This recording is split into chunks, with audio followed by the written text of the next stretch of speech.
Ketika saya diserahkan tanggung jawab, saya akan total. Saya orangnya begitu. Makanya lihat aja status WA saya, totalitas dalam pengabdian. Bagi saya kepercayaan Bapak Ibu warga, teman-teman Taman Wanasri itu sangat berarti bagi saya. Saya sangat terima kasih sekali. Dan tentunya saya juga kalau mungkin ada yang menonton, saya juga ingin mohon maaf. Halo teman-teman, selamat datang di Bekis Creative Channel dalam program Open Mind Podcast. Nah, ini sudah lama sekali nih program dari Bekis Kreatifnya nggak muncul karena kita sedang menggarap sebuah program baru, nanti bisa kalian cek di Bekis Creative Channel. Dan tidak lama-lama untuk hari ini adalah merupakan sebuah video yang retake. Ini harus kami sampaikan bahwa kita ini adalah retake. Jadi sebelumnya karena ada masalah dalam sistem, suaranya Jero Cahya sangat tidak bagus. Entah apa yang terjadi, dan hari ini juga ada drama. Dan dramanya itu sangat mencengangkan ya Pak. Iya. Dramanya itu mati listrik. Nah jadi mati listrik itu sekitar jam 8 malam akhirnya. Ini saya cerita dulu nih ya. Siap. Jadi kita janjiannya mulai podcast jam 9 malam, cuman mati listriknya sekitar jam setengah 8, jam 8. Dan itu membuat suasana tegang karena listriknya mati lumayan sih, 40 sampai 1 jam. Hampir 1 jam sih. Hampir 1 jam, Iya. hampir 1 jam. Sampai-sampai saya gimana kira-kira untuk jadi nggak kira-kira podcast ini, sampai Jero Cahya sendiri nge-WA nih, gimana Pak? Jadi sempat ada kebingungan sedikit. Soalnya mati lampu tuh enak Pak. Iya. Maunya kalau nggak jadi tak tinggal tidur. Pak. Nah itu dah, aduh makanya pusing. Sekarang mudah-mudahan mudah-mudahan hari ini dilancarkan bersama Jero Cahya. Siap. Om Swastiastu Jero. Om Swastiastu Pak Indra dan Nabi sahabat Gatra semua. Niki. Kena Rahayu Astungkara. Bagaimana hari ini kita retake Bapak, yang kemarin padahal enak sekali. Ya mudah-mudahan yang hari ini lebih enak dari yang kemarin. Karena kemarin obrolan itu manis sekali. Jadi tapi memang mungkin pada saat kemarin mungkin kurang maksimal ya. Mungkin ya kurang maksimal dari kami sendiri, mungkin kurang maksimal. Jadi mungkin kalian harus retake nih, jadi biar dapat maksimal bersama Jero Cahya. Yang penting kan nggak saya yang bilang Pak ya. Iya ya, kemarin sih kita ngobrolnya emang asik sekali. Sampai kita ada diskusi. Jadi untuk kebaikan dari kami sendiri ya, artinya kalau untuk podcast ya harus maksimal gitu. Iya. Apapun pekerjaan itu harus dilakukan dengan maksimal. Dengan maksimal. Jangan setengah-setengah kan gitu. Betul Pak. Oke, teman-teman, sekali lagi kita sekarang bersama narasumber dengan nama lengkapnya Igede Cahya Arya Diputra, yang bisa disebut juga dengan Jero Cahya. Ini adalah sahabat saya dari kecil dan sampai sekarang. Kita satu perumahan tapi memang jarang ketemu Pak. Iya. Dulu pas kecil sering. Sekarang saya jarang di rumah soalnya. Jadi Jero Cahya sendiri ini bisa dibilang ini, kalau misalnya teman-teman iseng-iseng aja ya, kalau misalnya searching di internet gitu ya, ketik aja namanya yang tadi saya sebutkan, Igede Cahya Arya Diputra, itu banyak sekali beliau memiliki portofolio dan pengalaman-pengalaman yang luar biasa. Salah satunya adalah kenapa alasan kami di sini mengundang beliau dalam podcast Open Mind ini adalah karena beliau sendiri merupakan ketua dari Sukaduka perumahan saya. Bukan perumahan saya, maksudnya perumahan Taman Wanasri, karena ragu kalau perumahan Milik bersama. Jadi itu adalah sebuah hal yang sangat luar biasa ya, kalau misalnya boleh diceritakan ini karena retake. Jadi saya tahu nih beliau dari umur 24 tahun sudah menjabat ya bahasanya Pak. Sudah mengemban tugas Pak. Sudah mengemban tugas. Kalau menjabat nanti ada nanya lagi tunjangan jabatannya berapa gitu. Nah itu mungkin nggak mungkin jarang ya kalau umur 24 tahun itu bisa mengemban tugas sebagai ketua lingkungan itu? Ya kalau dibilang jarang, betul seperti Pak Indra bilang memang jarang sih Pak. Ya mungkin kalau dari saya pribadi, saya anggap itu sih sebuah anugerah Pak. Anugerah. Ya artinya dari 110 kakak, dari hampir 250 jiwa orang yang bertempat tinggal di Taman Wahana Asri, artinya alam itu mempercayakan kepada saya. Ya itu yang patut kita syukuri kan seperti itu. Ya kedua selain kita patut bersyukur, artinya di usia 24 tahun itu kalau dibilang banyakan susahnya sih Pak daripada enaknya kalau kita ngomongin mengemban tugas sebagai ketua perumahan atau ketua lingkungan itu, karena sudah barang tentu seperti Pak Indra juga pasti pikirkan kan, umur 24 sekarang ngatur yang notabene umurnya di atas kita, paling tidak tuh 10 tahun lah lebih tua dari saya, bahkan lebih lagi kan. Nah itu sebuah tantangan berat bagi saya pribadi kalau kita berbicara mengemban tugas sebagai ketua lingkungan itu di usia 24 tahun. Cuman mau bagaimana lagi, yang namanya kepercayaan, kata orang kan kepercayaan itu mahal Pak. Ketika kita dipercaya dan kita ditugaskan oleh masyarakat, ya mau nggak mau kita harus jalankan secara maksimal kan, itu intinya. Iya sih. Oke, ini teman-teman pasti kan pengen tahu nih gimana ceritanya sih Jero Cahya ini bisa sebenarnya tuh gregetnya tuh gimana ya Pak ya, karena sekali lagi lah gitu, tapi tidak apa-apa nih buat teman-teman nih ya, silakan Jero Cahya itu ceritanya sih bagaimana. Ya kalau bicara kenapa bisa terjadi kan itu intinya Pak Indra ya. Kenapa bisa terjadi, yang pertama memang saya cerita ke belakang dulu deh. Oke, siap. Belakang dulu. Jadi bicara perumahan Taman Wahana Asri, mungkin teman-teman sobat open mind ya. Iya. Open mind podcast mungkin belum banyak yang tahu kan. Iya. Jadi Taman Wahana Asri itu ada di lingkungan Dusun Pangtebel, Desa Peguyangan KJ, Kecamatan Denpasar Utara. Jadi perumahan Taman Wahana Asri sendiri sudah berdiri sejak tahun 1995 Pak. Mulai dibangun mungkin awal proses di tahun 94, kemudian 1995 sudah selesai, dan mungkin serah terima kuncinya kalau tidak salah itu di bulan Februari tahun 1996. Jadi saya pindah ke Taman Wahana Asri itu, kalau cerita bapak saya, tepat tanggal 14 Februari 1996. Hari kasih sayang. Hari kasih sayang. Jadi usia saya saat ke Taman Wahana Asri itu baru 2 tahun. Baru 2 tahun. Ya, saya kelahiran 94. Oke. Jadi pindah, orang tua saya beli rumah di Taman Wahana Asri itu di tahun 96 lah. 96. Kita mulai menempati. Karena mungkin kondisi saat itu, jadi tahun 96 itu pun belum 100% selesai Pak. Perumahan itu belum selesai. Jadi ketika saya pindah ke Taman Wahana Asri itu kondisinya masih dalam proses, masih on progress. Perumahan ini masih on progress. Jadi di gang saya tuh, di gang 6 itu, rumah di bawah termasuk rumahnya Gorah itu, teman kita tuh, saya tahu itu masih sungai Pak. Jadi masih proses orang ngeruk lahan, pematangan lahan sampai berdiri rumah itu, jadi saya tahu. Nah jadi kalau saya ditanya, Pak lahir di mana? Lahir Denpasar, besar Denpasar, di mana ya? Di Taman Wahana Asri. Jadi saya menganggap itu adalah tempat lahir saya, tempat saya besar, saya berproses di situ. Mungkin Pak Indra juga tahu dari kecil, kemudian kita menginjak remaja, mulai ada aktivitas perkumpulan Sketrune di sana. Saya mengawali proses, ya bisa dikatakan proses hidup saya di situ Pak.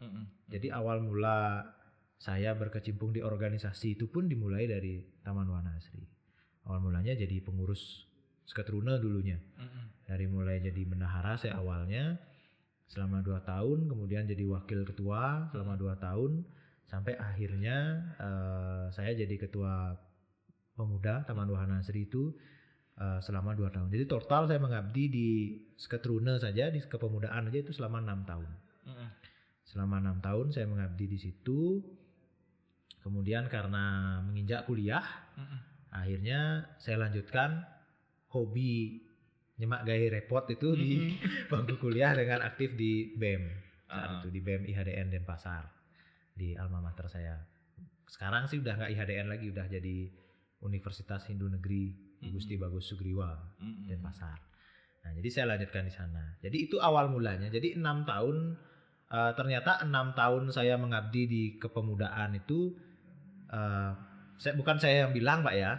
Mungkin bagi warga, bagi warga Taman Wanasri itu mungkin meninggalkan kesan lah. Entah kesannya baik atau kesannya buruk, saya nggak tahu. Yang jelas kan meninggalkan kesan gitu. Jadi singkat cerita, ketika saya menikah tahun 2018, jadi saya menikah bulan Oktober, benar ya, Oktober. Kemudian di bulan November itu sudah ada pemilihan untuk ketua lingkungan yang baru, ketua perumahan yang baru. Nah memang sih karena saya nggak ngikutin nih Pak, terus terang semenjak selesai jadi ketua pemuda tuh, karena udah berkecimpung di kampus tuh udah jarang, di rumah tuh udah jarang. Jadi nggak begitu tahu lah. Paling tahu sekarang Pak ini yang jadi ketua gitu. Paling tahu aja cuma segitu. Kalau mendetail sekali ngikutin enggak. Nah awal mula saya ngikuti itu justru ketika saya nikah. Ketika orang-orang pada kondangan, waktu itu ngerumpinya adalah gimana nih perumahan kita bakalan nggak punya pengurus nih, karena nggak ada yang mau jadi pengurus gitu. Nah saya sih nggak tertarik awalnya gitu. Tapi akhirnya entah siapa yang gimana ceritanya waktu itu saya diundang, dimasukin, saya di-invite ke dalam grup Pak, baru-baru WA waktu itu kan. Jadi perumahan tuh ternyata punya grup WA, saya diundang gitu. Jadi dari situ saya tahu informasi bahwa akan ada rapat kembali gitu. Dan ada sih beberapa yang ngomporin saya. Jero datang nanti orang rapat gitu. Ya bantu-bantulah. Sumbang pendapat. Apa mau saya enggak pernah rapat. Ya enggak apa-apa, rapat aja gitu. Akhirnya saya rapat gitu. Dan ketika rapat ternyata yang hadir di dalam rapat itu hampir 30%-nya itu adalah orang-orang di gang saya. Di gang 6 tuh Pak. Karena notabene gang 6 tuh adalah gang terpanjang di Taman Wanasri. Oh yang terpanjang itu ya? Gang saya itu gang termasuk gang terpanjang. Oh iya. Dan kebetulan aja yang waktu itu hadir, banyak yang hadir di gang. Jadi gini. Jadi apa namanya? Spontan aja. Mereka disitulah saya tahu kenapa saya punya kesan gitu loh. Jadi spontan aja mereka tuh. Nah, ini kebetulan ada pengantin baru nih, sudah teruji 6 tahun jadi jadi pengurus SST, kenapa nggak dicoba dicalonkan aja gitu. Kan ada waktu itu dualisme nih.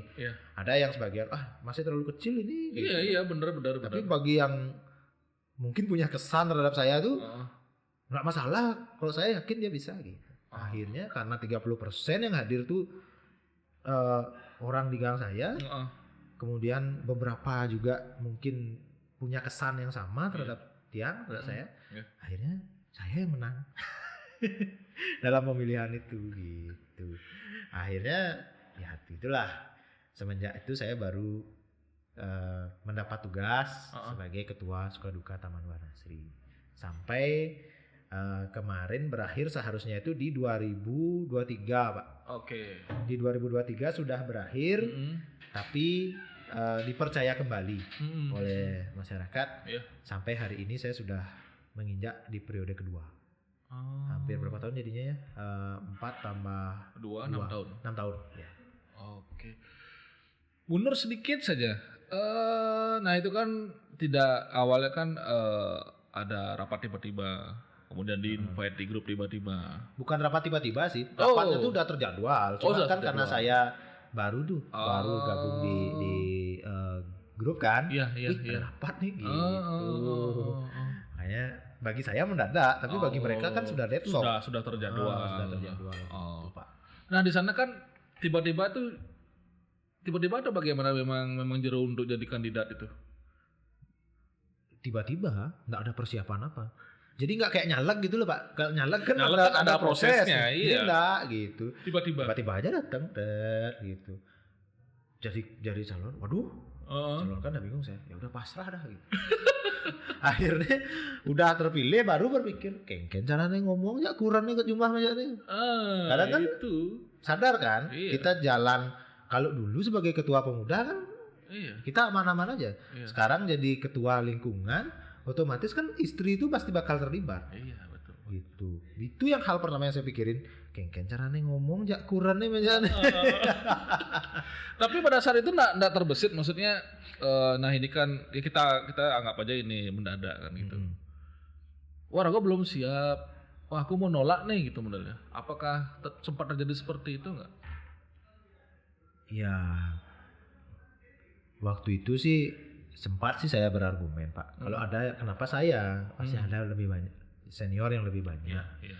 Gitu. Jadi disitulah saya bisa menyimpulkan, Pak. Ternyata saya tuh punya kesan bagi mereka. Iya.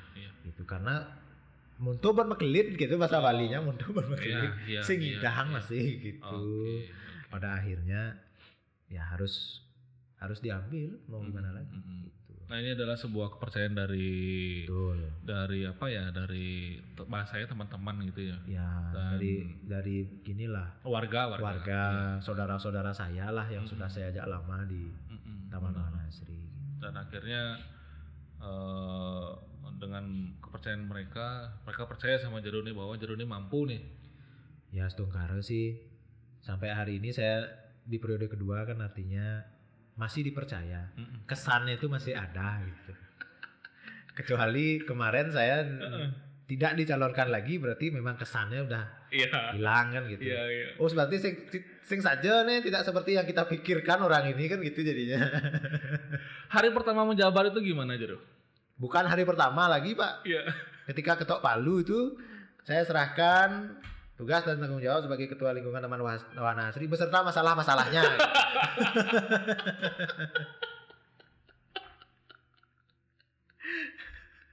Terus gimana tanggapan Jero pada saat itu? Bingung yang jelas. Karena pesannya lucu. Bukan lucu ya, malah lebih ke sangat sensitif dan urgent gitu loh bahasanya. Karena gini, karena senior saya ini kan saya anggap bapak lah beliau kan. Dia enak ngomong sama saya. Bapak cuma menyampaikan karena ini bapak sudah dicari jauh-jauh hari. Karena bapak merasa jabatan bapak sudah berakhir sehingga bapak tidak berani mengambil keputusan saat itu sedangkan kita didesak ini jadi tolong ini diprioritaskan di awal gitu. Anda harus selesaikan ini segera gitu. Iya. Duh, saya bingung harus selesaikan dari mana gitu. Ya kebetulan yang bukan masalah sih, hanya koordinasi yang tidak bisa dilanjutkan karena beliau merasa kewenangan beliau sebagai pengurus sudah berakhir gitu. Akhirnya beliau menyampaikan kepada pimpinan kepala lingkungan, kepala dusun Banjar Pang Tebel bahwa kita sudah punya nih ketua yang baru, ini orangnya gitu. Terus ketika Pak Kadus langsung WA, "Bro, dari ketua aja nih." "Ayo beli gitu." Nah, selamat. Benar nih dan ketemu, penting nih gitu Pak. Sudah langsung ada agenda ya berarti. Malam itu juga. Ya beli, penjak lagi ngide kopi boleh. Setelah penyerahan jabatan itu langsung malam itu juga. Astaga. Kalau nggak percaya boleh tanya Pak Kadus Pang Tebel. Gila. Malam itu saya serah terima. Jam 9 malam saya ke rumahnya Pak Kadus sampai jam 2 pagi saya di situ. Di rumahnya. Agendanya apa aja itu, Pak? Agendanya belajar Pak intinya. Saya bilang beli. Nah, gue ngerti sing tadi kena beli gitu saya pertama ke sana dan jadi buat ajak beli rego ngitung gak ini paling di jawaban apa gitulah ya jadinya sama-sama belajar lah. Berarti gini sebelum kita jauh nih teman-teman, Jero Cahya ini memiliki pengalaman dia di kampus sebagai presiden BEM. Iya kan?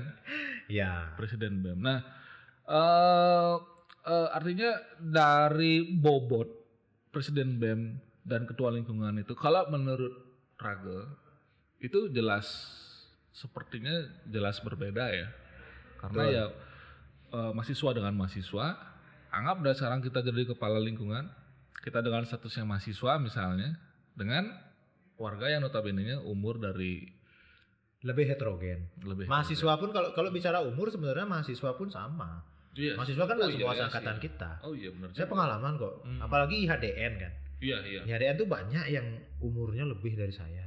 Oh. Gitu. Jadi kalau bicara masalah umur itu enggak. Cuman trikinya atau rintangannya itu lebih susah di Taman Wanasri. Dari kepala lingkungan. Ya, apa sebab? Kalau di organisasi kemahasiswaan di BEM itu kan kita enak. Iya. Enaknya apa? Ngurusin hal-hal yang sensitif itu kita enggak terlalu. Jadi cenderung kita pada program. Lebih ke eksekusi program, gimana eksekusi program ini terjadi. Tapi ketika menjadi ketua perumahan, tricky yang saya bilang tadi itu masalah-masalahnya tuh super sensitif, Pak. Karena menyangkut hubungan personal satu orang dengan orang lain, hubungan personal dengan antara perumahan dengan lingkungan perumahan yang lain. Iya.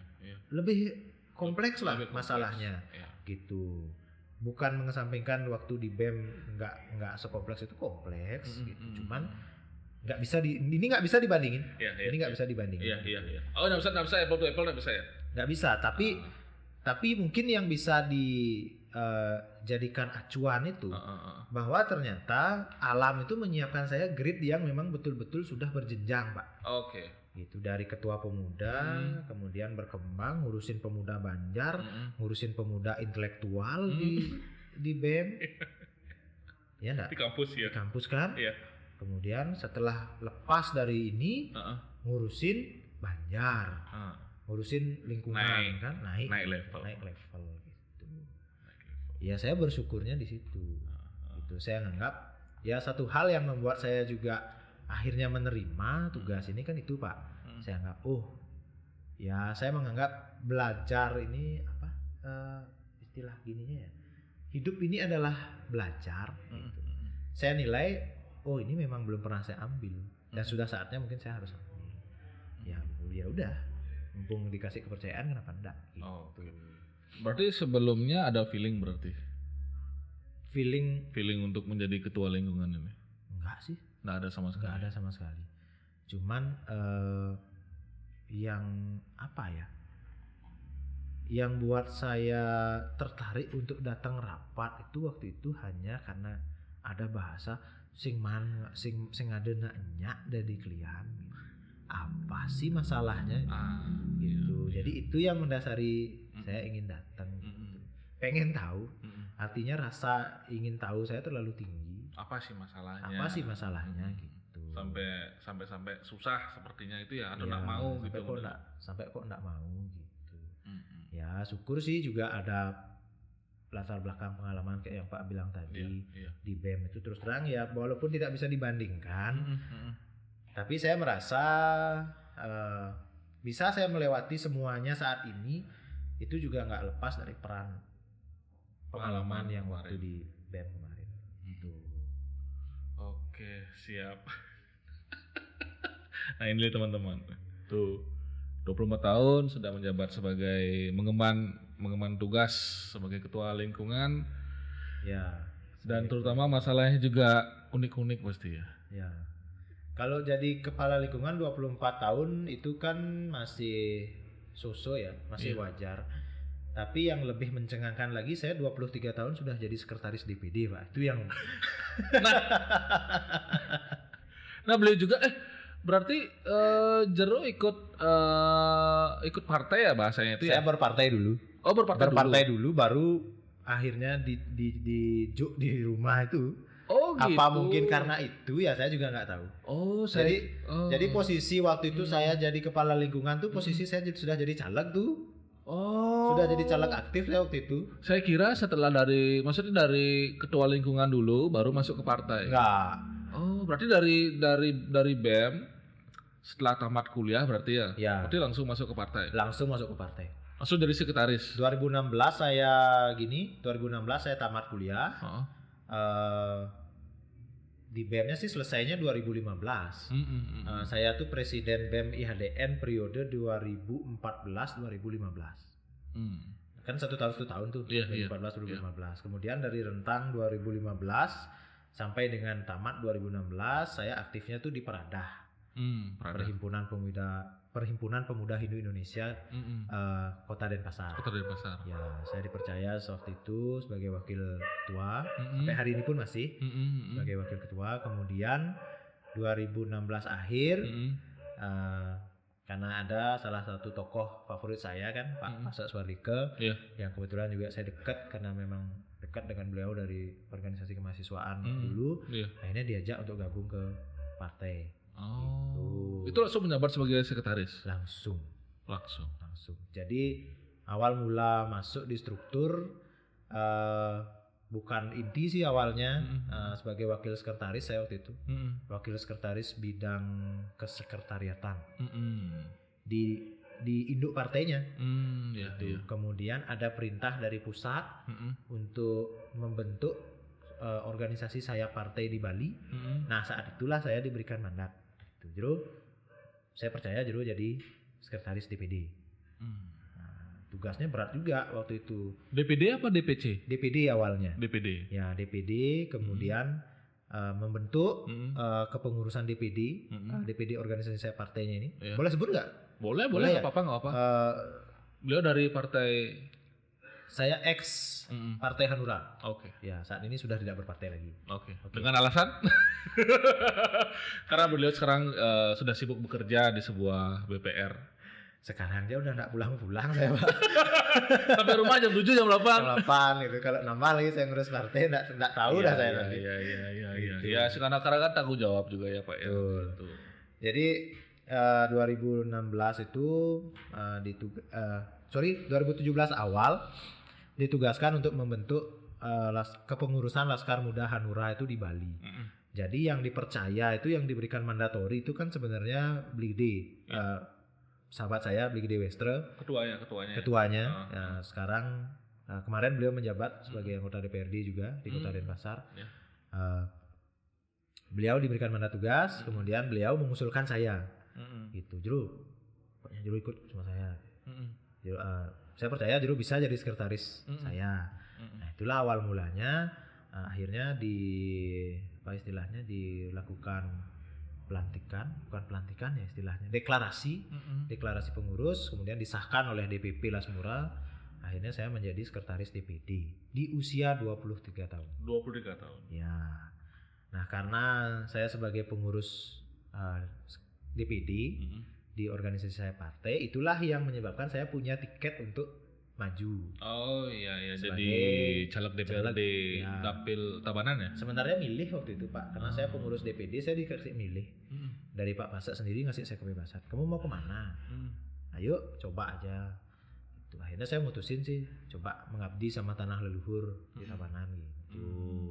Akhirnya kan proses nyalek itu kan dari 2018 awal. Sedangkan saya terpilihnya itu sebagai ketua lingkungan baru di 2018 akhir. Jadi posisinya saya sudah menjabat sebagai pengurus dan juga sebagai caleg waktu itu. Caleg sudah DPT. Sudah DCT, daftar calon tetap saat itu. Sebagai caleg gitu.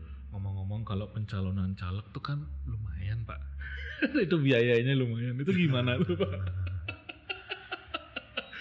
Ya, keluar biaya pasti, Pak. Keluar biaya pasti, tapi dalam artian bukan dalam artian untuk bisa mendapatkan tiket itu saya udah harus keluar uang, enggak, tapi lebih ke biaya operasional aja sih.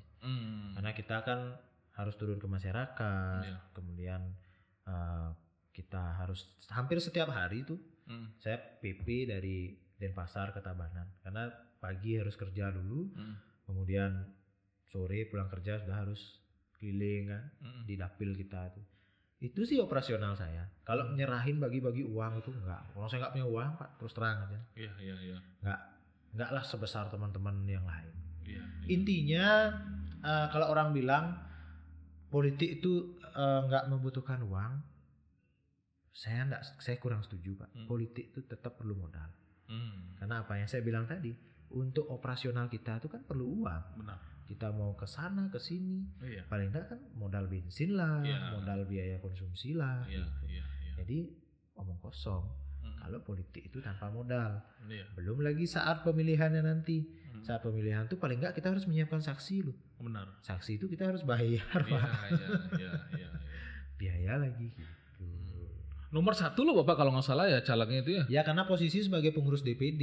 Oh. Kalau caleg yang lain kan dia posisinya pengurus DPC dan PAC, Pak. Oh. Jadi jenjang kepartean itu kan dari DPD tingkat provinsi, kemudian DPC di tingkat kabupaten dan kota, kemudian PAC di tingkat kecamatan. Jadi berjenjang dia saat itu. Pengurus di tingkatan tertinggi dia berhak mendapat nomor urut awal. Ya, tapi sebenarnya nomor urut itu tidak menentukan kok. Itu hanya prestise aja. Rago lo nomor urut 1 gitu. Hanya prestise aja. Intinya tetap gede-gedean suara. Gitu. Tarung bebas lah intinya. Iya. Tapi keren loh. Nah, maksudnya sudah ada pengalaman yang sebegitunya dan sempat juga ada pengalaman caleg dan nomor urut 1 itu lumayan. Iya, itu juga salah satu hal yang membuat saya tidak bisa berkelit, Pak. Dari tugas sebagai ketua perumahan. Masa jadi ketua perumahan nggak berani nyalek kok berani kan lucu ya. Oh, berarti ada ortogedo nanti. Oh, saya kira itu dari ke ketua lingkungan dulu baru masuk ke partai. Ternyata dari partai dulu. Dari partai dulu. Jadi dari luar saya dulu. Gitu. Makanya saya bilang ke Pak tadi kan kesan gitu. Jadi mereka tuh punya kesan terhadap saya. Gitu. Dapat atensinya. Ya, sehingga memilih untuk mencoba mencalonkan saya dengan harapan mungkin ya menurut mereka apa yang saya lakukan di luar ini bagus nih. Kayaknya kalau ini dipakai dibawa ke perumahan sedikit tidaknya bisalah memperbaiki yang memang harus diperbaiki gitu. Itu sih kayaknya dasarnya. Oke. Intinya seru Pak waktu itu. Kurun waktu 2017-2018. Saya menikah pun karena itu juga. Karena ada selentingan begitu dari keluarga, termasuk dari teman-teman di sini gitu. Maksudnya artinya gimana itu? Bahasa gini Pak. Jero kan nyalek nih. Kalau nyalek nih kalau berpartai. Gimana ya seorang pemimpin itu bisa teruji kalau memimpin rumah tangga saja belum? Anjir.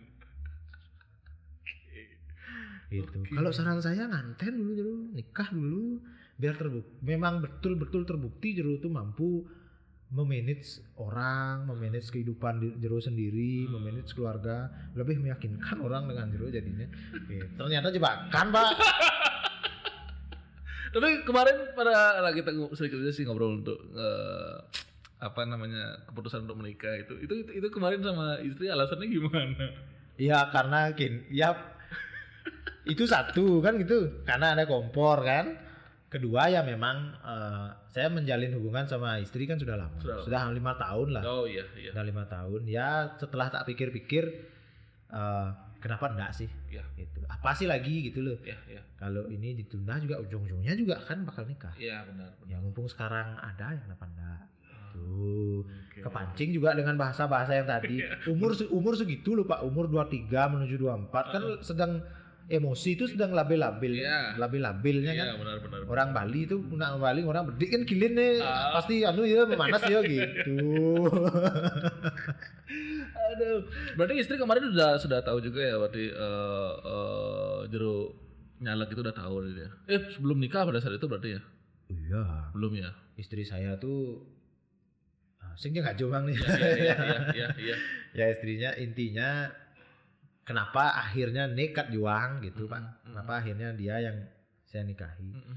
Karena saya merasa dia tuh mengerti tujuan hidup saya tuh kalau hijau sih. Gitu. Dia nggak pernah melarang saya tuh untuk melakukan hal-hal yang saya senangi. Berorganisasi kah. Berpartai lah saat itu. Gitu. Dia tidak pernah melarang. Beda dengan perempuan lain yang saya lihat.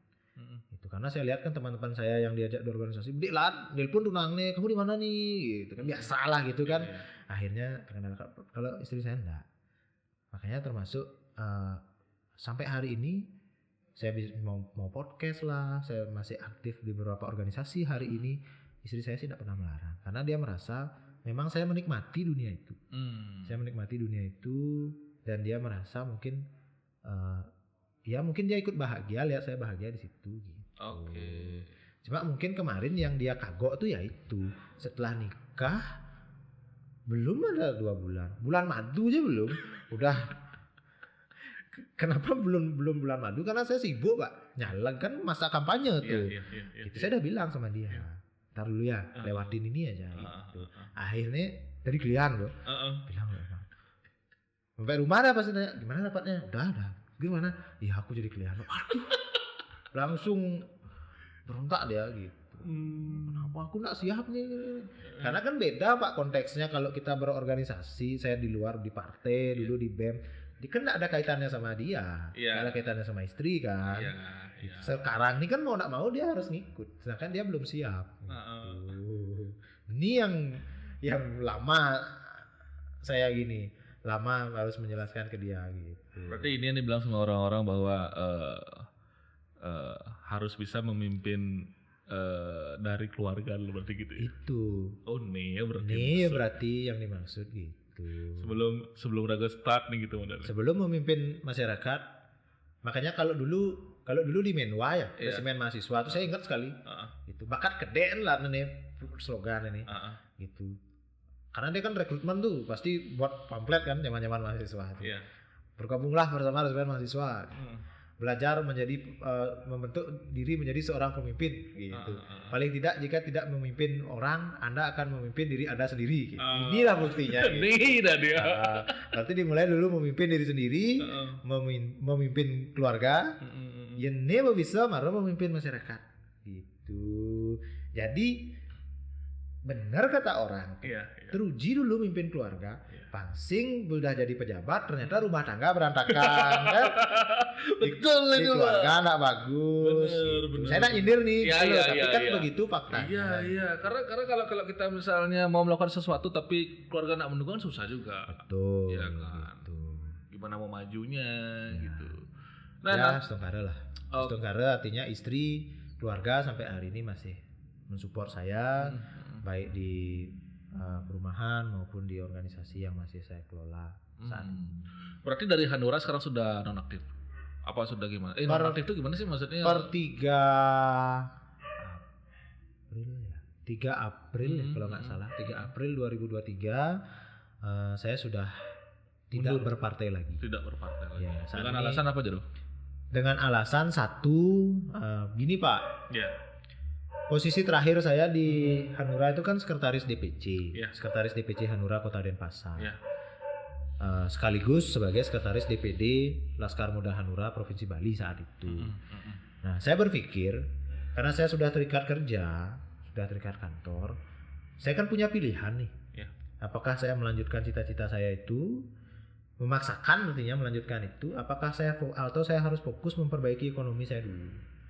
Nah, ini yang membuat pertimbangan berat bagi saya saat itu. Jadi saya lihat kondisi, memang saya harus fokus dulu ke ekonomi, memperbaiki ekonomi saya, keluarga saya dulu. Setelah ini tercukupi, mungkin baru nanti kita pikirkan cita-cita yang itu gitu loh. Ya, astungkare karena matang pikiran saya ini, akhirnya saya putuskan untuk akhirnya itu memilih mundur dari Partai Hanura. Karena kalau saya paksakan juga 2024 saya enggak bakal bisa nyalek gitu loh. Modal seng lah gitu loh. Ketimbang gini ngapain pun juga lebih baik lepas aja dah. Gitu. Saya bukan berarti saya bilang saya nggak cocok dengan partainya, enggak. Karena memang diri saya yang dengan pertimbangan tadi itu. Gitu. Saya enggak bilang karena saya enggak cocok lah dengan tokohnya, enggak cocok lah dengan partainya, enggak. Saya malah berterima kasih dengan Partai Hanura selama hampir 7 tahun ya. Hampir 7 tahun saya di Hanura. 7 tahun. Ya, artinya pengalaman banyak sekali. Dari mulai suka, duka, ilmu yang saya dapat sudah nggak terhitung bagi saya Pak. Yang mungkin tidak pernah akan saya dapatkan ketika saya tidak bergabung di Partai Hanura itu. Nah, kasarnya Ulian Hanura saya tahu Jakarta, Ulian Hanura saya tahu Pekanbaru dan kota-kota yang pernah saya datangi itu. Ulian Hanura saya bisa ketemu jenderal, ketemu Pak Presiden, termasuk karena di partai juga orang siapa sih saya gitu loh. Orang seperti saya bisa ya ikut, paling tidak naikin gubernur kemarin Pak Koster, Ya karena Hanura juga paling tidak saya ikut mengusung Pak Wali Kota dan Pak Wakil yang sekarang. Ya itu jelas tidak bisa saya dapat di tempat lain. Dan ini bagi saya suatu hal yang pengalaman yang sangat berarti dan sangat mahal gitu. Sebenarnya berat, cuma hidup kan adalah pilihan. Iya. Ketika kita mengambil sebuah pilihan, ya kita harus konsekuen dengan pilihan itu dan jalankan. Nah sekarang Jero sudah sudah tidak aktif di partai. Ya. Dan sekarang fokus di kerjaan utama. Ada ngikut gini nggak? Ikut sebuah kegiatan lain di luar dari pekerjaan utama itu? Ya kalau pekerjaan utama saya kan bankers ya. Iya. Udah Pak Indra juga udah tahu. Iya. Di luar kerjaan kantor, yang jelas yang saya masih aktif sekarang di Pradah sih. Organisasi Pradah. Ya di Perhimpunan Pemuda Hindu saya masih aktif. Ya di luar Pradah saya juga dengan teman-teman. Ada yayasan katanya. Ya dengan teman-teman alumni BMIHDN. Beberapa sih, nggak semua sih. Dengan beberapa teman-teman saya bikin yayasan, Yayasan Tedung Tribuana, yang memang kegiatannya sih kita berfokus pada kegiatan sosial, Pak. Contohnya itu apa, Pak? Contohnya ya kita memberikan bantuan ke masyarakat yang kurang mampu, kemudian ada anak-anak yang putus sekolah, kita coba bantu untuk carikan orang tua asuh. Itu sih, cuma ya belum maksimal sih. Belum begitu maksimal yang bisa kita lakukan karena memang tergolong baru 3 tahun atau 4 tahun ya. Yayasan ini kebetulan juga sekretariatnya di rumah saya. Di rumah sekarang. Ya betul. Oke. Berarti sekarang di Prada masih aktif sebagai sekretaris ya? Di Prada saya sebagai wakil ketua, Pak. Wakil ketua ya? Wakil ketua bidang humas. Bidang humas. Ya. Dan ada yayasan juga. Ada yayasan juga. Kita sekarang balik lagi ke kepala lingkungan alias kalian. Bisa diceritakan Jero itu apa aja sih kegiatan atau masalah unik yang Jero alami pada saat dan sekarang juga menjabat sebagai kalian. Nah, balik lagi ke cerita saya tadi ya. Bahwa kenapa tidak bisa dibandingkan antara BEM dan sebagai ketua atau klien ini, karena masalahnya lebih kompleks, Pak. Benar. Gitu. Coba Pak bayangkan, saya ini merasa diri kok saya ini masih anak kemarin sore gitu loh. Pas umur 24 tahun gitu. Terus diserahkan kerjaan seperti ini dan masalah-masalah yang saya tangani notabene itu mengharuskan saya menjadi orang yang bisa memediasi orang-orang yang memiliki masalah ini. Sebagai orang di tengah. Coba bayangkan, aneh berurusannya yang bermasalah ini nak kelih-kelih loh, belingsir-lingsir. Raga aja nih ada di tengah-tengah ini. Bahasanya nih, apa ini bocah nih gitu udah kan gitu jadinya gitu. Tapi mau nggak mau, mereka yang punya masalah mau nggak mau harus nyari saya. Ketika buntu kan, deadlock nih, mereka tidak bisa selesaikan berdua. Ayo kita cari ketua lingkungan. Ayo mau nggak mau ya. Apa masalahnya Pak? Gitu. Ya itulah uniknya di perumahan ya. Uniknya di perumahan itu. Dari mungkin hampir 4 kasus yang pernah saya tangani, masalahnya tuh satu, Pak. Apa itu? Komunikasi. Iya. Contohnya nih, orang di perumahan tuh kan beragam karakter ya. Benar. Ada nih demen ngorte, ada yang ramah, ada yang hidupnya tuh cuek, artinya udahlah diri sendiri aja, nggak ngurus orang lain. Nah kalau yang model seperti ini sekarang ketemu, ada orang yang nggak suka ngurusin hidup orang lain, ada orang yang seneng ngurusin. Ketemu mereka sekarang nih pasti ribut, gitu. Karena apa? Nenek gini bawaannya nggak risih gitu loh. Aneh biasanya kepo aja loh gitu. Nih kan si bapak nih jago bertetangga sekian tahun kok sing ten aja angorte ragana kok nggak pernah disapa, nggak pernah gini. Yang ini juga apa sih bapak nih kok nyari aja terus kita pengen istirahat kok dia kayak orang ribut di depan rumahnya. Nyari perhatian gitu loh. Ini yang bikin ketersinggungan gitu. Ya seperti itu contohnya. Belum lagi itu yang sesama manusia loh. Antara manusia dan hewan peliharaan ribut juga gitu. Ini kita juga yang ini yang harus turun. itu gimana caranya tuh? Caranya Pak, cara pertama tetap tenang. Karena semua masalah pasti ada jalan keluarnya selama kita tenang menghadapi masalah itu. Benar, secara teori kan prakteknya. Itu Ya pokoknya percaya aja sama teori itu, pasti ketemu kok jalan keluarnya. Karena kan nggak mereka aja punya masalah kan. Ya. Kita pun juga kan pasti ada. Artinya kita juga dengan kegiatan dari pagi bekerja itu kan sudah pasti emosional kan sudah terbentuk gitu Pak, ya kan, mood dan sebagainya. Begitu sampai rumah sudah ada ketemu masalah seperti itu. Nah itu kalau kita padanin dengan teori yang itu tuh kan Jangan dah bilang sampai di rumah, orang saya masih di kantor tuh udah biasa. Pak kalian kang lapor nih kayak tetangga depan gini. Oh gini Pak, tiang masih di kantor. Nanti nih sampai rumah gitu. Di kantor nih udah pusing lah nih. Apa ya nih? Udah beban nih gitu. Tapi apa yang bisa saya lakukan ketika mereka melapor? Nah, saya punya nih kayak anak-anak tadi kayak Hendra, teman-teman. Terus saya telepon. Jadi dia nih. Coba selidiki ya lu tanya. Nah ada apa tuh urusan itu gitu. Ya siap gitu. Mereka dah jalan gitu. Mereka kan saru nih anak-anak muda lihat. Laporan dah. Terus kan ada ribut tadi gitu. Apa nih masalahnya gini. Oh ya oke. Gitu. Jadi kan udah ada bekal saya nih Pak gitu. Sore itu ketika datang kan dia sih. Oh dengerin dah. Dengerin sebelah pihak lu gini. Oh gini. Sebelah ini. Oh gini. Nah, terus apa masalahnya Pak sebenarnya nih? Tak gituin dia. Ya saya nggak senang aja Pak gini.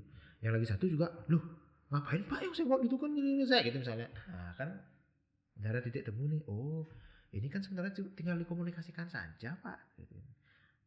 Pak terbuka nak kalau punya begini supaya tetangga juga tahu. Karena kan sedikit tidaknya anggaplah rumahnya berhadapan-hadapan nih, akses jalan kan mereka pakai bersama. Nggak boleh ada salah satu pihak yang mendominasi. Nggak boleh yang jadinya pihak yang lagi satu kan merasa haknya mereka diambil gitu. Ya Mbok Yo kalau memang merasa ngambil lebih, ya apa sih susahnya bilang sama tetangga, maaf ya ganggu sebentar, mobil saya parkir di depan gitu. Gitu. Pasti tetangga juga, oh ya Pak, nanti kalau mau keluar panggilnya saya, pasti saya pindahin. Kan enak. Benar. Nah, yang gitu begitu modelnya. Apa masalahnya kan? Komunikasi. Gitu. Berarti akhirnya mereka menyelesaikan masalahnya dengan sendirinya berarti ya? Bukan dengan sendirinya. Ya artinya begitulah. Ya Pak, kita sama-sama tetangga di sini. Kayak gitu-gitu ini ya sih. Pak mau kemana sih? Rumah Pak di situ. Pak juga rumah Pak di situ. Tiap hari lu Pak bakal ketemu. Bisa Pak tiap hari bakal terus berurusan begini aja gitu. Ya gitu ya. Asik.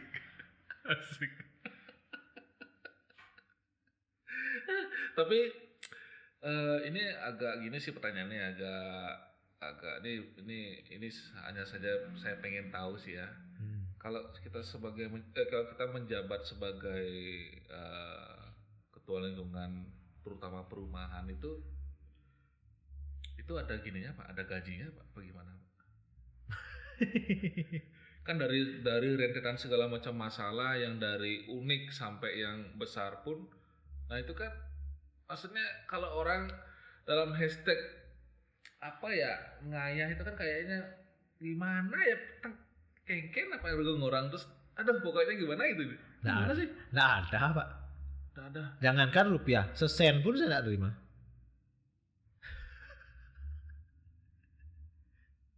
Saya bilang kan, jangankan rupiah, 1 sen pun saya nggak terima. Jadi murni sebagai ketua lingkungan tuh ya ngayah gitu. Makanya teman-teman yang saya ajak di perumahan tuh kadang gini sih juga sama saya. Jero tuh terlalu pure gitu loh, terlalu mau ngurusin yang begitu-begitu. Kalau saya jadi Jero nggak ngurus, saya Jero mau mereka ribut kayak mau gimana terserah tuh urusan personal, urusan personal jangan bawa pengurus. Banyak yang ngasih tahu saya seperti itu, tapi saya nggak bisa Pak. Terus terang saya merasa ketika saya dicari, berarti berarti dia tuh ya dia tuh menaruh harapan ke saya tuh bisa membantu dia. Itu yang menyebabkan saya tergerak itu loh untuk mau ikut ngurusin. Padahal kalau saya berpikir nujang nih urus terima gaji ragosing kan. Iya kan pikirannya begitu orang normal ya. Nah, tapi saya tetap berprinsip karena saya belajar agama. Ada satu sloka yang selalu saya pegang. Karmani Eva di Karasti. Artinya lakukanlah kewajibanmu tanpa pernah memikirkan hasilnya. Karena apa? Tidak ada perbuatan di dunia ini yang tidak menghasilkan. Semua perbuatan pasti menghasilkan. Jelek kan udah megai pasti manasil, apalagi nih luung kan gitu Pak. Iya. Gitu. Makanya saya selalu pesan sama istri. Kayak istri kan kadang kesel dia gitu loh. Iya. Kamu tuh kok nuyuhin ibu kan lu. Paham bu ya gitu, jangan diurusin kalau ada orang komplain dan sebagainya. Ya biarin. Di bank raga ngale bekal hidup. Dini beraga ngale bekal mati. Ya sampai situ paham kan? Iya. Nah karena guru saya Pak Pasek Suardika pernah bilang, apa sih esensi orang berpolitik yang paling utama Juru? Digituin saya. Nggak tahu Pak jawaban saya. Esensi orang berpolitik yang utama adalah bagaimana dia tetap hidup walaupun dia nantinya sudah mati. Namanya akan dikenang. Siapa orang yang tetap hidup meskipun dia sudah mati? Bung Karno. Sampai sekayang-kayang Indonesia ini akan tetap disebut. Itulah yang dimaksud esensi orang berpolitik itu adalah bagaimana dia akan bisa tetap hidup meskipun jiwa dan raganya udah mati. Nah, itu yang ingin saya bangun dalam hidup. Hidup ini cuma sekali Pak. Artinya ketika saya diserahkan tugas dan tanggung jawab oleh warga Taman Wana Asri, ya kita tidak tahu ya, paling tidak manipuan nak unyangkal aja kamu gitu. Besok saya nggak ada, paling tidak anak saya tuh tidak mendengar hal yang buruk tentang bapaknya. Itu. Dik, dulu bapakmu jadi pengurus. Buset. Waktu zamannya bapakmu tuh gini loh gitu. Keleng merinding gitu. Paling enggak anak saya tuh enggak denger lah. Ini bu kuliah bapakmu lah dari klien gini gumi jadi pangseng gitu Pak. Gitu. Karena saya selalu bilang sama istri, di bank, di bisnis, agak ngalih bakal hidup. Urusan di pura, jani kita dipercaya di masyarakat. Ini murni ngalih bakal mati. Itu yang mendasari saya, makanya Pak nanya gaji nggak ada. Tapi kenapa saya tetap mau ya karena prinsip itu. Kepercayaan itu mahal. Kedua, ketika kita dipercaya, kita diserahkan tanggung jawab dan kita tidak bergerak, itu sama juga dosa kita. Artinya kita lalai terhadap tanggung jawab yang sudah kita ambil. Tuh.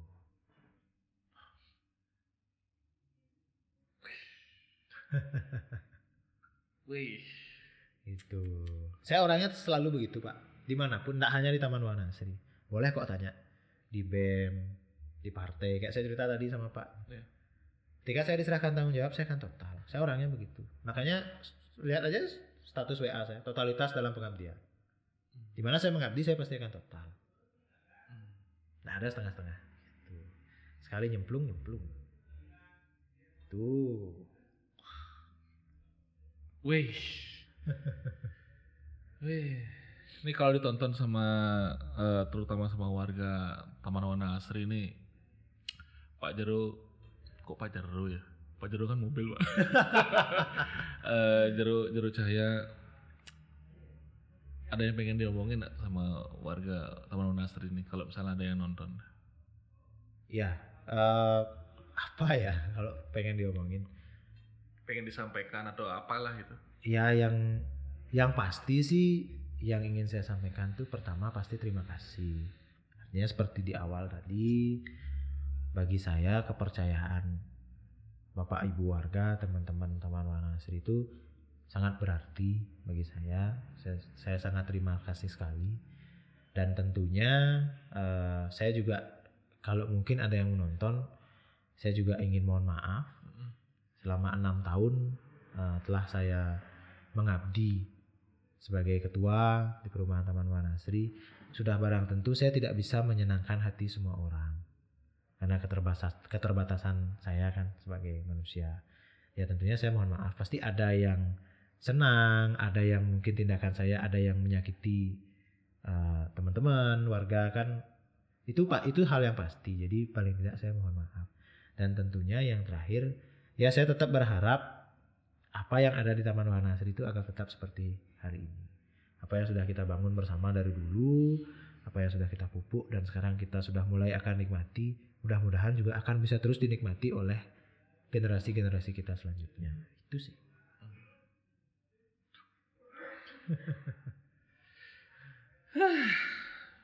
Luar biasa memang sahabat saya yang satu ini. Oh enggak sih. Biasa di luar gitu deh. Ya, saya salut dengan Jero Cahaya. Wah. Tapi itu saya salut lagi Pak, maksudnya dengan bahasa ninggalin nama baik gitu loh. Di saat jiwa raga itu sudah nggak ada. Ya. Itu dah. Bagaimana kita tetap hidup meskipun jiwa dan raga kita sudah mati. Gitu. Merinding aku Jero. Mungkin itu dulu kita bahasannya untuk topik kepala lingkungan perumahan kami berdua Taman Wanasri dengan beliau Jero Cahaya. Nah ini ada bahasan yang menarik nih ya nih dari semua kegiatan, pengalaman organisasi, pengalaman partai, pengalaman untuk ngurus warga-warga yang gokil. Nah kita ngomongin bisnis kali Jero ya, biar enak nih, biar ada ringan-ringan dikit nih gitu loh, biar balance di kepala nih Pak. Ngomongin bisnis nggak enak saya sama Pak produser loh. Dikira ntar saya promosi bisnis saya nanti. Nah kan maksudnya kan kita gini lah, apa namanya simbiosis mutualisme lah. Gitu. Ya ini sama ngebalance juga kan gitu. Kemarin kita sama Pak produser juga ngobrolin bisnis juga kan, di sini kan nggak masalah juga. Iya. Oke siap lah. Nah ini nih menarik nih. Ini jadi Jero Cahaya ini hobi lah dia Pak ya.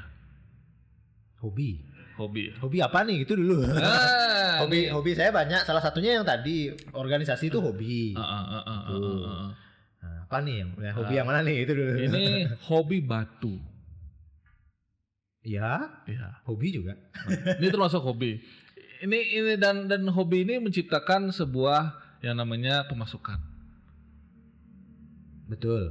Nah, itu bisa nih Jero nama usahanya apa aja Jero saya lupa. Boleh sebut nih. Boleh dong ya. Siapa tahu nih ada yang ini, soalnya Jero kan hobi cincin ya dengan batu, ada beberapa nama batu ake gitu ya, batu ake, batu mira. Ya. Apa sih tadi ini saya catat sini? Batu permata sih. Mira Klawu, badar lempuyang. Ya. Habis itu ada merah Afrika. Nah, itu tuh. Ya. Jadi yang Pak Indra bilang memang betul sih. Hobi saya yang lain adalah di apa ya? Kalau bukan mendetail di batunya aja sih. Lebih ke saya tuh sebenarnya lebih ke seni, Pak. Gitu. Jadi seninya itu salah satunya adalah batu permata dan juga barang-barang antik, Pak. Gitu. Jadi batu permata sih awal. Termasuk batu aki, ruby, safir dan lain-lain itulah yang sejenisnya. Gemstone lah saya bilang namanya, istilahnya. Gitu. Jadi awal mulanya nih hobi. Yeah. Ini hobi yang diwariskan, Pak. Oh, serius? Serius, karena memang ini hobi dari bapak saya. Gitu. Karena saya ingat sekali batu pertama yang saya punya itu dikasih sama bapak saya. Itu awal mula punya satu nih. Wih, lu no gitu. Atau apa nih namanya Pak? Oh, ini mirah cempaka dan gitu. Nah, punya satu, dikasih lagi batu kan. Ini batu apa nih? Batu badar nih. Nah, nih pekaeng lah nih. Tolong dijaga baik-baik gitu. Ya dua gitu. Luno gitu. Dari SMP tuh. Oh, SMP ya? Iya. SMP itu saya udah pakai cincin loh, Pak. Oke. Tapi kecil dulu, lebih Iya. kecil dari inilah. Ah, Kecil banget. Iya. SMA mulai lebih banyak gitu. Hmm. SMA saya paling gila sebenarnya. Paling senang berburu benda-benda begitu. Gitu. Itu awal mulanya karena dari bapak. Terus karena saya orangnya kayak saya bilang tadi, saya orangnya total itu masalahnya. Ketika saya senang sama sesuatu, saya harus total. Oke. Senang saya sama batu, pokoknya ketika saya tahu, oh ada batu gini, alih nih. Gitu.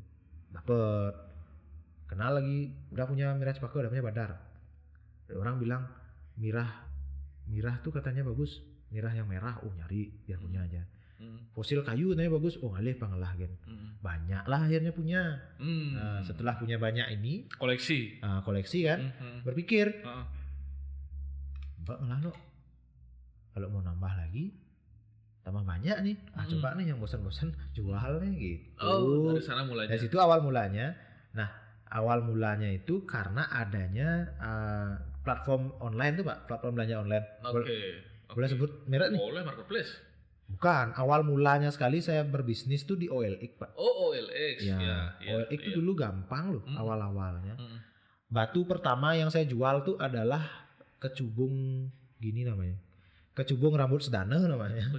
Kalau Pak pernah lihat batu kecubung yang dalamnya ada urat-urat rambut tuh. Saya punya 3 waktu itu. Entah kenapa saya bisa punya 3.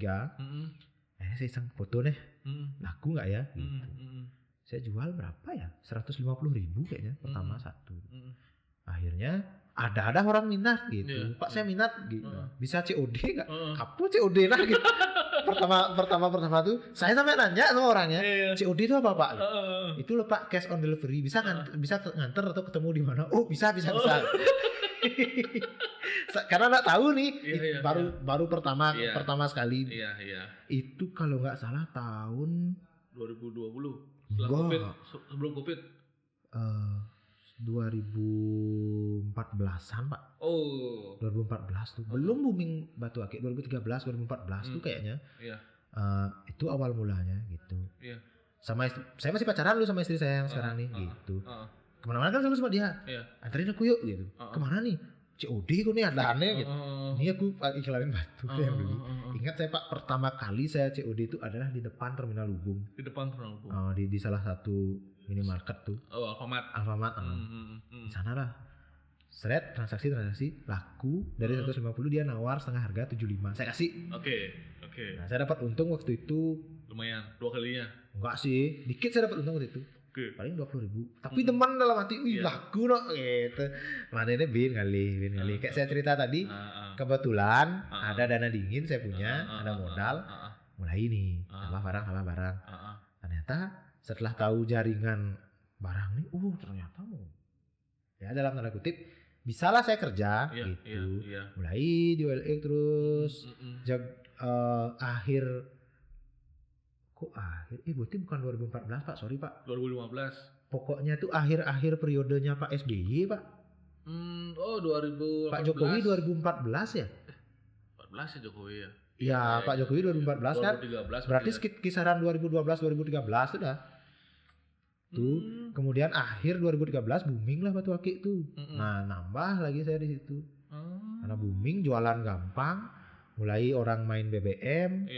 Mulai ada orang jualan di Facebook. Nah, itulah tambah melejit jadinya. Gitu, tambah melejit. Akhirnya jadi kebiasaan. Berjalanlah usaha saya yang kecil ini. Gitu. Cukuplah untuk sekedar saya bergaya waktu itu. Orang masih kuliah kan? Kuliah nu tanggung di kampus man beasiswa. Tanggung lah penghasilan dari kecil-kecilan gitu. Ya aman lah waktu itu. Gitu. Sampai akhirnya 2016 saya tamat kuliah. Akhirnya saya buka lapak Pak. Sambil nunggu dapat kerjaan tuh saya buka lapak. Waktu itu saya jualan tuh di Batu Bulan Pak. Ada pasar pagi yang khusus buka itu ketika pementasan Barong dan Chris Dance tuh di Batu Bulan. Itu kan tiap hari tuh ada pagi-pagi. Ada stage Barong kan. Di parkiran itu udah ada pasar pagi. Sanalah saya jualan. Lapak di bawah gitu. Cuma bayar parkirnya 5.000. Tiap pagi saya di sana Sore saya ngajar, karena saya ngajar les kan. Iya. Kecuali ada panggilan saya ngajar di tempat LPK di lembaga pelatihan kerja, enggak saya jualan gitu. Kadang-kadang nyerap lapaknya teman di pasar Beringkit, kadang-kadang sana juga saya buka gitu.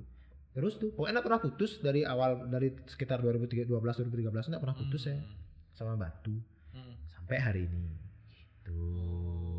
Nah, kalau nama usaha Lapak Antik Lapan ini sebenarnya baru saya bikin itu di tahun 2020.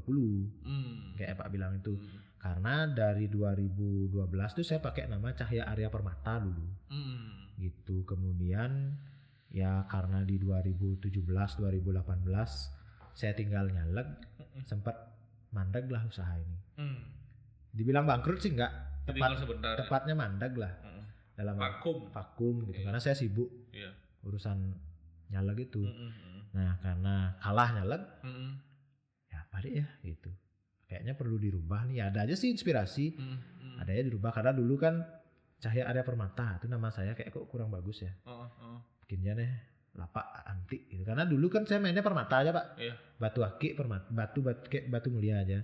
Jadi semenjak Lapak Antik ini saya mulai coba main yang di luar permata, kayak kayu. Kemudian batu-batu antik. Kemudian benda-benda yang dianggap bertuah.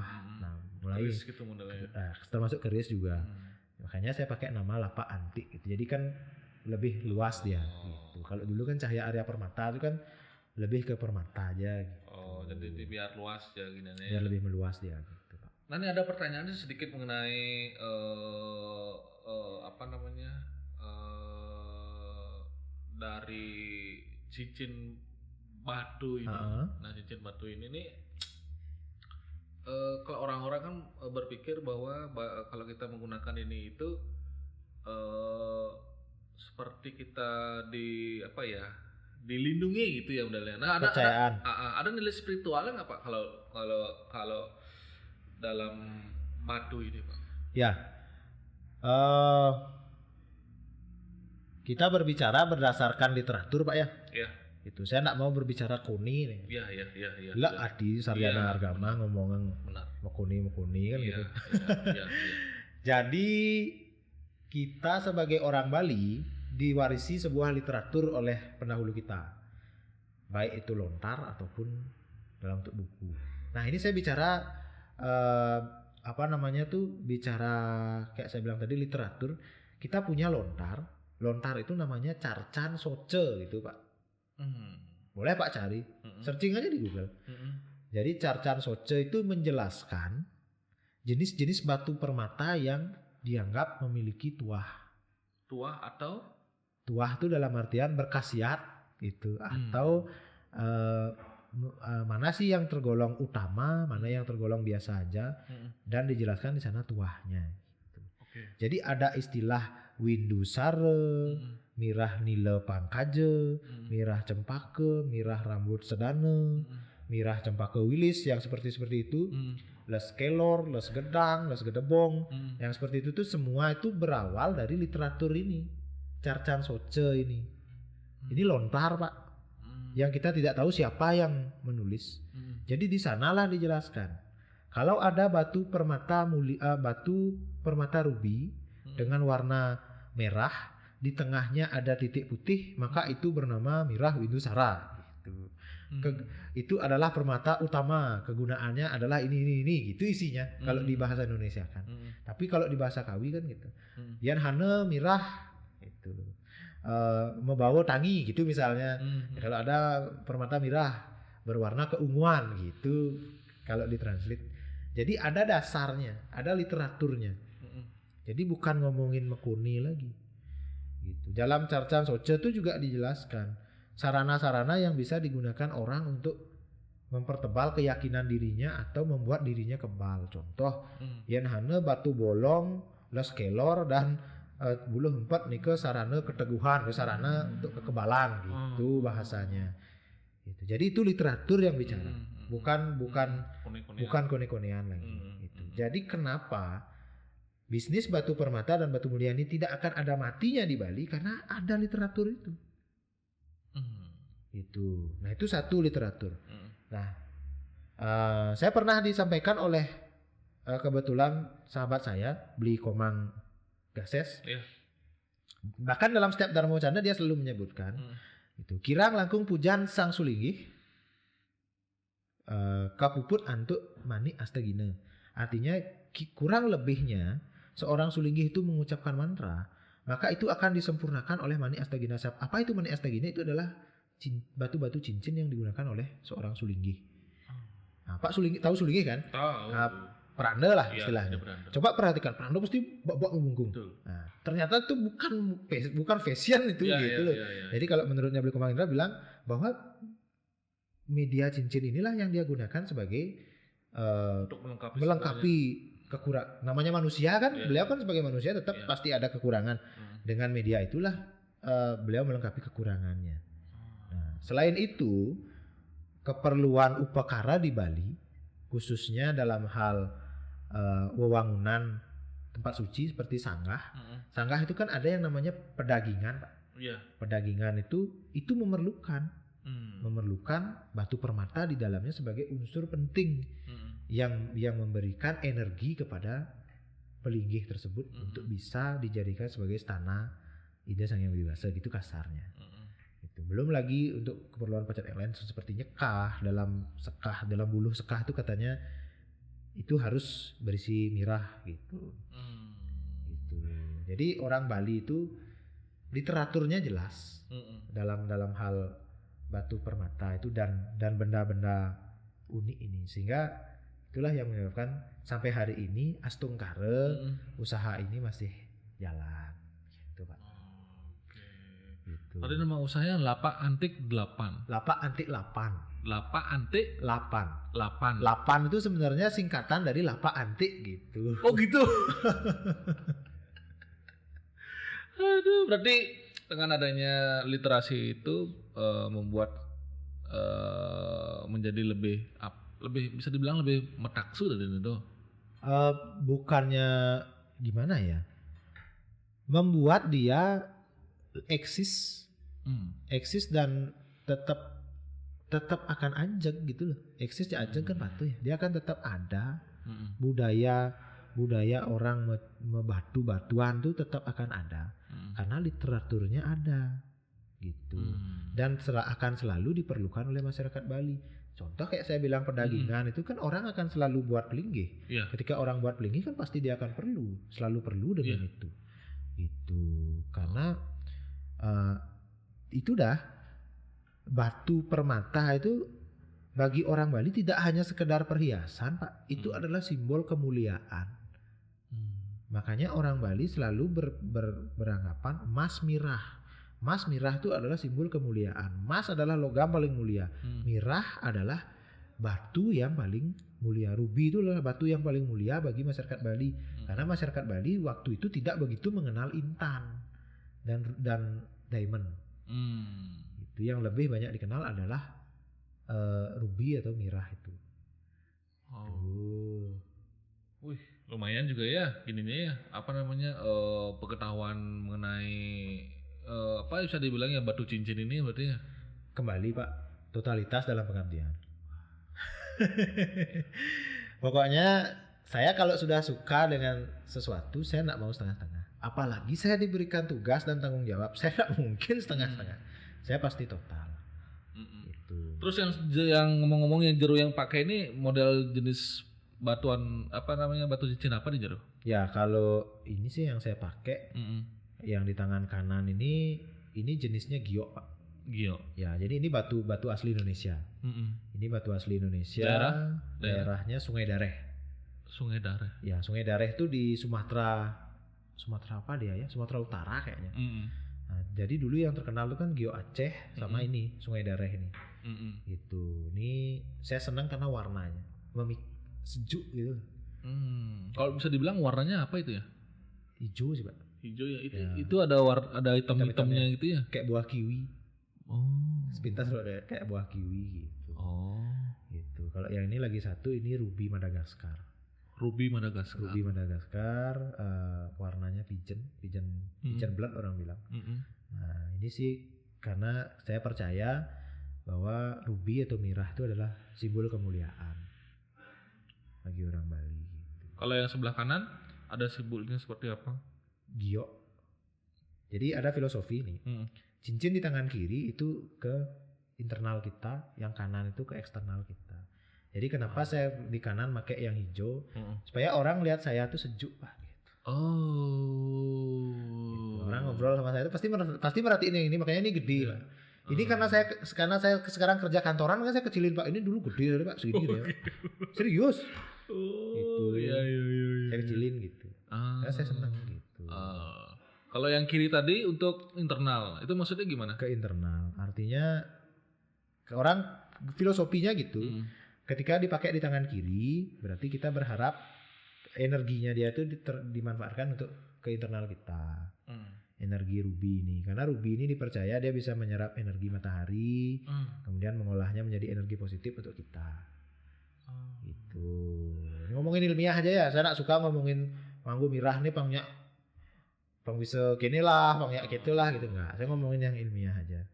Gitu. Nah, sedangkan yang ini giok ini kan, giok itu sifatnya teduh, sejuk. Gitu. Jadi saya pengen kenapa saya pakai di kanan karena kan ini ke eksternal. Jadi ketika berbicara dengan orang tuh seolah-olah ngobrol sama saya tuh sejuk gitu. Gitu, nyaman aja gitu. Kalau saya pakai mirah di sini kan kesannya ini karena dia merah menyala sekali gitu. Menyala wiku. Aduh, teman-teman buat yang berarti pasarnya itu adalah kalangannya umum apa gimana sih? Enggak, Mas. Bebas. Kalau usia enggak ada usia, Pak. Bahkan kemarin murid SMA ada. Saya punya langganan murid SMA. Enggak terbatas usia. Murni memang kalau dia seneng. Kalau yang namanya penghobi itu enggak pandang umur. Gitu. Jadi pangsa pasarnya cukup luas sih. Cukup luas ya. Cukup luas gitu. Berarti yang beli juga ada yang dari luar yang beli? Luar Bali banyak. Banyak kok. Kayak kemarin Madura beberapa kali saya sempat kirim, terus di Jawa Tengah sempat juga. Gitu. Lumayan sih. Bahkan waktu kemarin lagi sebelum 8 tuh rutin malah saya sempat ke Sulawesi ngirim. Kirim ke Sulawesi. Iya. Wih. Gitu. Karena perkembangan zaman.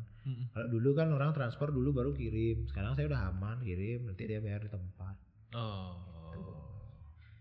Gitu, Pak. Omsetnya gimana, Pak? Ya masih lebih menjanjikan jadi karyawan bank, Pak. Karena hasilnya pasti. Iya. Kalau kita jualan kan fluktuatif. Benar. Kadang melebihi penghasilan di bank, kadang standar. Tetap disyukuri. Iya. Itu. Dan saya menikmati. Saya tidak pernah mentarget untuk ini. Terus terang kayak saya cerita sama Pak tadi. Karena berangkarya tadi adalah hobi. Makanya saya selalu beli barang yang saya seneng. Yang saya seneng lihat, saya beli. Gitu. Kadang ada orang nawarin barang, biar harganya miring nih, kalau saya nggak seneng nggak saya ambil.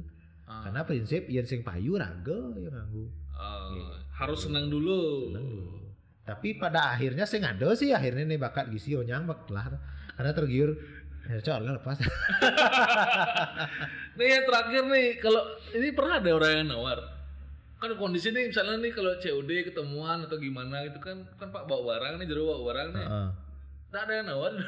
Tadi sore saya COD, ini nih tagih. Serius. Pak itu yang di kiri nggak dijual, Pak. Enggak, Pak.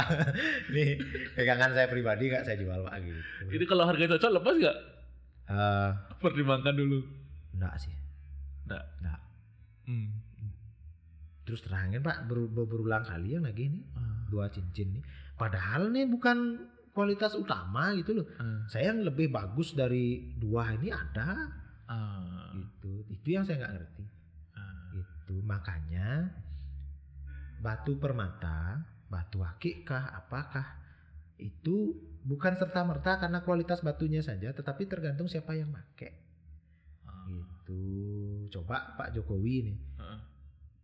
Pak kasih batu bulitan suruh pakai cincin, pas jutaan nggak ditawar sama orang? Pasti jutaan ditawar. Iya. Terus sampai nilai historinya yang pakai siapa? Yang pakai siapa? Kalau saya pakai mungkin ada. Ini teman-teman yang misalnya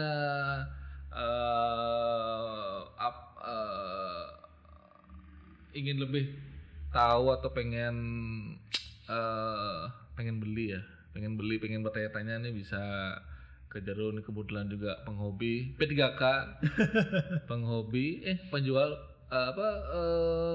penjual pura-pura kolektor. Gimana sih, aku lupa tadinya tuh, sialan.